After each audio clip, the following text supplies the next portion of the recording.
Divorcé après une belle histoire d'amour qui avait débuté sur M6, Mathieu, ex-candidat de la 15e saison de L'amour est dans le pré aura vécu plus d'une épreuve. Depuis son passage dans l'émission de rencontre, l'éleveur de taureaux, atteint d'une maladie incurable, enchaîne les confidences marquantes. Ce dimanche 28 mai, Mathieu a dévoilé une autre de ses mésaventures à ses abonnés Instagram. Et pas des moindres, puisque le quadragénaire a révélé avoir cru faire un AVC au beau milieu d'un tremblement de terre, en Colombie.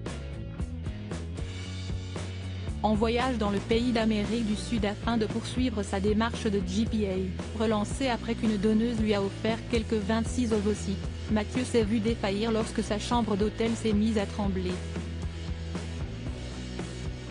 Je pensais que je prenais un AVC, je devais être le seul soulagé que ce soit un tremblement de terre, s'est-il souvenu auprès de ses abonnés ce dimanche. L'éleveur raconte s'être senti bien seul au 8e étage d'un immeuble, en pleine nuit, lors d'une secousse d'une magnitude de 5,7 sur l'échelle de Richter. D'un coup, je vois tout qui tourne, je me dis, mon Dieu, tu es en train de partir. En fait pas du tout, si est-il un meuble qui bougeait. C'était hyper impressionnant à vivre, s'est-il remémoré devant les internautes, amusé, mais avant tout soulagé. Supérieur à L'amour est dans le pré, retour sur ces couples qui ont fini par se séparer. Mathieu, quel prénom pour son futur enfant? Après avoir enchaîné les déboires, la vie de Mathieu est sur le point de basculer.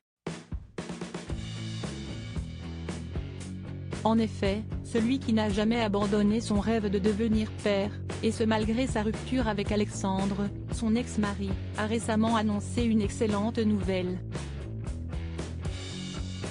Alors que sa procédure de GPA, gestation pour autrui, devenait de plus en plus complexe, Mathieu a obtenu 26 ovocytes de la part d'une donneuse.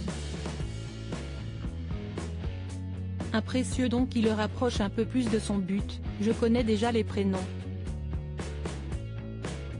Si c'est un garçon, ce sera Ezio, si c'est une fille, ce sera Pia, avait-il confié le 15 mars dans une interview accordée à Sam Zira sur YouTube.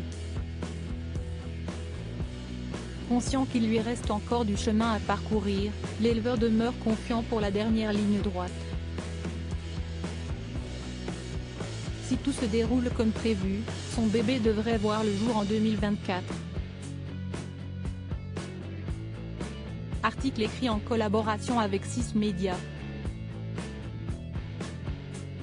Crédit photo, capture d'écran, C8.